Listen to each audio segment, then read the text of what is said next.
আসসালামু আলাইকুম রহমতুল্লাহি অবরকাত। সম্মানিত দর্শক, বাংলাদেশের এলোমেলো রাজনীতিতে অনেক কিছুই চলে আসছে সামনে এবং এত সব ঘটনা ঘটছে পর্দার আড়ালে এবং পর্দার বাইরে প্রকাশ্য দিবালোকে, যা কিনা আমরা যারা 2009 থেকে এ পর্যন্ত কানে তালা লাগিয়ে রেখেছিলাম, চোখে আমাদের সানগ্লাস পরা ছিল, আমরা ঠিক এখন এই কানের সেই প্রতিবন্ধকতা এবং চোখের প্রতিবন্ধকতা সরিয়ে নেয়ার পর সবকিছু এলোমেলো দেখছি। বাংলাদেশে অসংখ্য জঙ্গি নাটক, সেই হিজবুত তাহরির বলেন, আনসারুল্লাহ বাংলা টিম, তারপর আল কায়েদা, আরো কত কি নাম।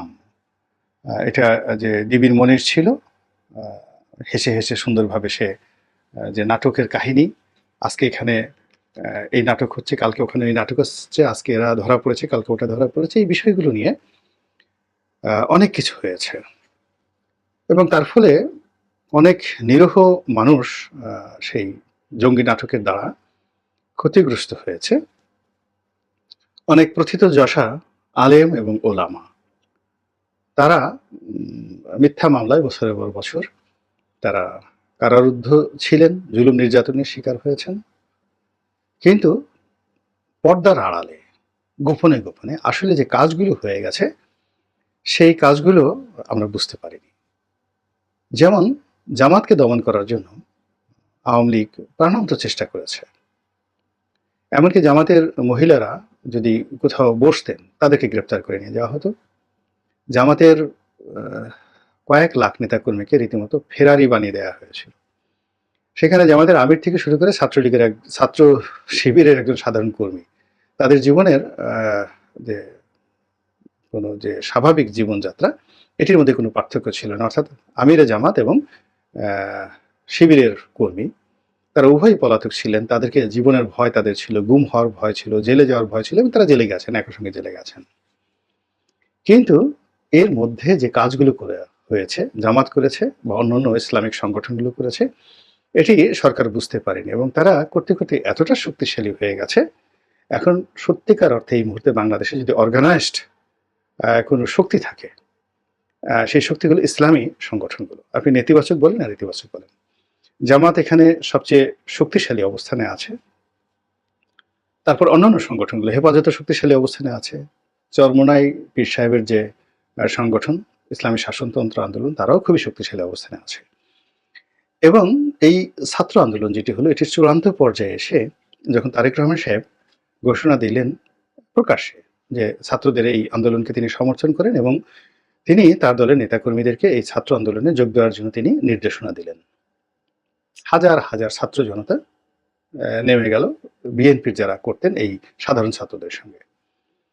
এর কদিন পরই ইসলামী শাসনতন্ত্র আন্দোলন নেমে গেল। আর কোনো ঘোষণা ছাড়াই প্রথম থেকেই দেখা গেল এই আন্দোলনের সঙ্গে জামাত এবং শিবিরের যারা নেতাকর্মী, তারা সরাসরি সবচেয়ে বেশি একেবারে সবার আগে, মানে সাধারণ ছাত্রদের এই মানে এই আন্দোলনের সঙ্গে জামাত এবং শিবির প্রথম থেকেই তারা ছিলেন। তারপরে বিএনপি ঘোষণা দিয়ে এলো। এরপরে অন্যান্য যে রাজনৈতিক দলগুলো, বাম ধারা রাজনৈতিক দলগুলো, তারাও এলেন এবং সবার শেষে হেফাজত এবং চরমোনাই, তারা যখন এলেন, এটা রীতিমতো মানে একেবারে বোম ব্রাস্টিং এর মতো অবস্থা হয়ে গেল। এবং 5 তারিখে আমার অফিস তোপখানা রোডে, বাতিল মোকাররমের এখান থেকে দুপুর 1টার দিকে কারফিউ ভঙ্গ করে ইসলামী শাসনতন্ত্র আন্দোলন, অর্থাৎ চরমোনাই পীর সাহেবের যে সংগঠন, তারা এখান থেকে যে বিশাল মিছিল নিয়ে শাহবাগের দিকে গেল। কারফিউ 12টা বাজলো এবং এখানেই সরকারের জন্য বলতে গেলে কিয়ামতের আলামত শুরু হয়ে গেল। কাজে এই বিষয়গুলো প্রচণ্ডভাবে আলোচিত হওয়া উচিত। তা না হলে এই যে আমাদের যারা ছাত্র ভাইরা, তারা প্রকৃত অবস্থা এবং বাস্তব অবস্থা বুঝতে পারবেন না এবং যারা এখানে আছেন উপদেষ্টা মণ্ডলী, তারাও বুঝতে পারবে না যে এই পর্দার আড়ালে ইসলামী শাসনতন্ত্র আন্দোলনকে কারা মাঠে নামালো, কে নামালো, হেফাজতকে কে বা কারা নামালো।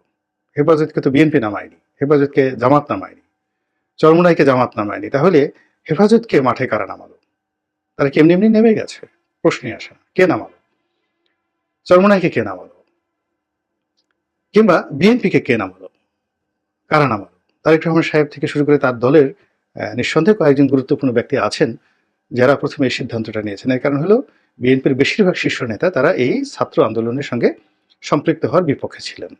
তারা তারেক রহমান সাহেবের সমালোচনা করেছেন যে ছাত্রদের এই আন্দোলনটা স্বতঃস্ফূর্তভাবে চলছে, বিএনপি যদি এখানে আসে তাহলে এটি দলীয় ব্যানারের কবলে পড়বে এবং নষ্ট হয়ে যাবে। কিন্তু সবকিছু বাদ দিয়ে তারেক রহমান সাহেব যে জিদ করে এখানে নেমে গেলেন, পেছনে নেপথ্যে কারা, এই বিষয়গুলো এখন সামনে আনতে হবে। সামনে না আনা পর্যন্ত কিন্তু এই যে একটা বিশাল গণ অভ্যুত্থান, এই গণ অভ্যুত্থানটা একজনে বলবে আমি করেছি, আরেকজনে বলবে না আমি করেছি, এবং এটি নিয়ে যখন দ্বন্দ্ব, সংঘাত, বিবাদ, বিসংবাদ সৃষ্টি হবে, এটার পরিণতি হয়ে যাবে গণজাগরণ মঞ্চের মতো, কিংবা হেফাজতের যে শাপলা চত্বরের ঘটনার পর হেফাজত যে ছিন্ন বিচ্ছিন্ন হয়ে গেছে সেরকম অবস্থা হবে। তো কাজে এগুলো নিয়ে আলোচনা করা দরকার। কিন্তু তার আগে যেটি আলোচনা করা দরকার সেটা হলো এই মুহূর্তে খুব বেশি করে আলোচনা হচ্ছে হিজবুত তাহরির সম্পর্কে। আমি এই সংগঠন সম্পর্কে জানতাম না, খালি এই পুলিশের মুখে শুনতাম। পরে আমি ইন্টারনেটে গিয়ে যেটি দেখলাম এটি একটি আন্তর্জাতিক সংগঠন হিজবুত তাহরির, এবং এই সংগঠনটি যেটি হচ্ছে তারা ইসলামী খেলাফত, যেটা বাগদাদের যে আব্বাসী খেলাফত হয়েছিল, দামেস্কে উমাইয়া খেলাফত হয়েছিল, মিশরে ফাতেমি খেলাফত হয়েছিল, তো এই প্রকৃতির অর্থাৎ যে খেলাফতের আন্ডারে মুসলমানরা 800 বছর দুনিয়া শাসন করেছে, তো এইরকম একটি খেলাফত তারা প্রতিষ্ঠা করতেছে বিভিন্ন দেশে। তো এদের উইংস আছে বাংলাদেশে। তো এরা খুব এলিট প্রকৃতির রাজনীতি করে। অনেকটা তুলনা করা ঠিক হবে না, ঠিক যেটা হচ্ছে যে ইকোনমিস্ট পত্রিকা বা ইউরোপে যে অভিজাতদের একটা ক্লাব থাকে, সেই অভিজাত ক্লাবের মতো এরকম হিজবুত তাহরির এদেরও একটা ক্লাব রয়েছে, এবং এখানে যারা সম্পৃক্ত তারা সবাই বিশ্ববিদ্যালয়ের শিক্ষক, যদি 2-4 জন ছাত্র থাকেন তাও পিএইচডির ছাত্র, তারপরে সচিবালয়ে যদি কেউ থাকেন তারা ডিপটি সেক্রেটারির নিচে না, সেনাবাহিনীতে যদি থাকেন মেজর র্যাঙ্কের নিচে না। তো এইরা পরস্পরের সাথে আলোচনা করে সমাজে যারা সিদ্ধান্ত তৈরি করে, সিদ্ধান্ত নেয়, সেটা ব্যবসায়ী, আমলা, কামলা, চিন্তাবিদ, পীর, মাশায়েখ, এদের সঙ্গে গোপনে গোপনে গত প্রায় 30 বছর যাবৎ এরা কিন্তু কাজ করে তাদের যে রিক্রুটমেন্টগুলো, সেই রিক্রুটমেন্টগুলো তারা কিন্তু চমৎকারভাবে করে ফেলেছে। তো সেই রিক্রুটমেন্ট করে ফেলার ফলে হিজবুত তাহরির এই মুহূর্তে কোন পর্যায়ে আছে আমরা সাধারণ মানুষ এটা কিন্তু কল্পনাও করতে পারছি না। আর অন্যদিকে সরকার যেটা করতো, এখন সেটা সরকারের নির্বুদ্ধিতা হতে পারে অথবা হিজবুত তাহরির একটা কৌশল হতে পারে।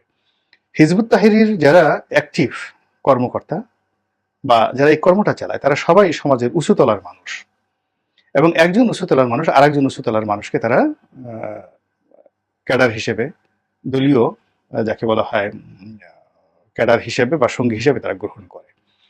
তো তাদের সঙ্গে জামাতের সম্পর্ক থাকতে পারে, তাদের সঙ্গে চরমোনাইয়ের সম্পর্ক থাকতে পারে, তাদের সঙ্গে আওয়ামী লীগের সম্পর্ক থাকতে পারে, বিএনপির সম্পর্ক থাকতে পারে, এবং এটি এত সুকৌশলে ম্যাথমেটিক্যাল টার্মে এই কাজটি তারা 2009 সন থেকে করেছে। যারা এর কবলে পড়েছেন বা যারা এর সদস্য হয়েছেন কেবলমাত্র তারাই বুঝতে পারবেন, বাইরের লোকগুলো এটি বুঝতে পারবেন। আমার মতো মানুষ আমি এখনো পর্যন্ত এই বিষয়গুলো নিয়ে একেবারে ক্লিয়ারলি টু দি পয়েন্টে বলতে পারি না, কিন্তু আমি 2009 সনে এদের যে কর্মকাণ্ডটা দেখেছিলাম একজন সংসদ সদস্য হিসেবে, এটা আমি ভাবতে পারিনি যে এটা 2024 সনে এসে এতটা বিশাল এবং এতটা ব্যাপক আকার ধারণ করবে। তো হিজবুত তাহরির বা সরকার এই নামটিকে সন্ত্রাসের সঙ্গে এটা একটা পলিটিক্যাল প্ল্যাটফর্ম।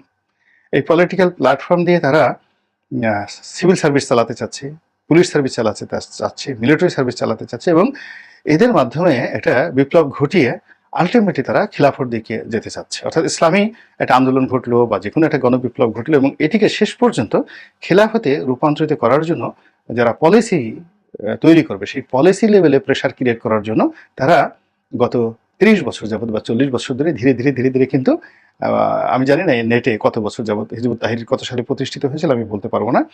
জাস্ট আমি বললাম যেদিন থেকে তারা শুরু করেছে, আমি প্রথম 2009 সনে এদের একজন কর্মকর্তা আমার সঙ্গে দেখা করতে এসেছিলেন, আমি যখন সংসদ সদস্য তখন, অর্থাৎ 2009 সন থেকে তাহলে কত বছর হয়ে গেল, অনেক বছর হয়ে গেছে। তো তার আগে যদি হয়ে থাকে তাহলে আরো 10 বছর ধরেন, কম করে হলো। এই দীর্ঘ সময়টা তারা বিভিন্ন মন্ত্রী বলেন, এমপি বলেন, জেনারেল বলেন, সবার কাছে কিন্তু তারা গিয়েছে। কারা তাদের খপ্পরে পড়েছে একমাত্র আল্লাহ রাব্বুল আলামিন জানেন, আমি বলতে পারবো না। তো যাই হোক, এখন এই সময়টিতে দেশে দেশের বাইরের বিভিন্ন সামাজিক মাধ্যমের যারা সেলিব্রিটি, তারা কিন্তু এই হিজবুত তাহরিরকে নিয়ে আলোচনা করছেন এবং পয়েন্ট আউট করছেন যে ওই লোকটি হিজবুত তাহরির এজেন্ট, ওই লোকটি হিজবুত তাহরির কর্তা, ওকে জামাতের লোক মনে করা হলো, আসলে সে জামাতের লোক না, সে হিজবুত তাহরির লোক। এরকম বিভিন্ন রকম কথাবার্তা চলছে। তো সেই কথাবার্তার এগেনস্টে আমরা যদি হিজবুত তাহরিরকে নিয়ে আওয়ামী লীগ সরকারের নির্বুদ্ধিতা লক্ষ্য করি, তাহলে দেখব যে হিজবুত তাহরির নামে পাহাড়ে একটা জঙ্গি সংগঠন চলছে। সেখানে কিছু ছেলে, মাদ্রাসার ছেলে, সেখানে গোপনে অস্ত্র ট্রেনিং দিচ্ছে, এই ধরনের গল্প শুনছি। কিন্তু আমি নেটে গিয়ে দেখলাম যে হিজবুত তাহরির যে কর্মকাণ্ড, সেই কর্মকাণ্ডের মধ্যে কোনো অবস্থাতে এই ধরনের কোনো জঙ্গি কর্মকাণ্ড তাদের নেই, এবং তারা যে কাজগুলো চালায় পুরোটা ইন্টেলেকচুয়াল লেভেলে একটা প্রেশার ক্রিয়েট করার জন্য, একটা বিপ্লব তৈরি করার জন্য। এবং তাই যদি আপনি দেখেন, তাহলে এই যে দেখেন একটা গণ অভ্যুত্থান হয়ে গেল। গণ অভ্যুত্থান হওয়ার পরে একটা উপদেষ্টা মণ্ডলী গঠিত হলো। তারপরে অনেকগুলো সরকারি বড় বড় পদ পদবিগুলোতে কৌশলগত প্রায় ১০০ পদ এ যাবৎ পরিবর্তন হয়েছে, খুবই কৌশলগত। এবং আমরা টের পেলাম না। বিএনপি বলতে পারবে না যে এরা আমাদের লোক, বা আওয়ামী লীগের লোক কখনো বলতে পারবে না যে এই ১০০ পদে যারা আসছে তারা কোনো জামানাতে আওয়ামী লীগের লোক ছিল। তা আওয়ামী লীগে নয়, বিএনপি নয়, আবার সরাসরি এরা জামাত করে তাও বলতে পারবে না। কিন্তু এই লোকগুলো নিয়োগ লাভ করে ফেললো, রাতারাতি নিয়োগ লাভ করে ফেললো। এই কোন কানেকশনে তারা এলো? একটু চিন্তা করুন তো, কোন কানেকশনে তারা এই জায়গাগুলোতে এলো একেবারে নতুন করে। আর যারা চলে গেল, নিবিড় বেনিভৃতে চলে গেল। এরপর এখনো পর্যন্ত রাজপথে যে ঘটনাগুলো ঘটছে, বাইরে যে ঘটনাগুলো ঘটছে, আপনাকে মনে হচ্ছে না যে এখানে কেউ পেছন থেকে কলকাঠি নাড়ছে?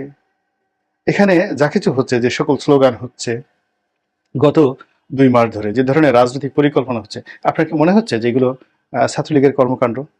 এগুলো ছাত্রদলের কর্মকাণ্ড?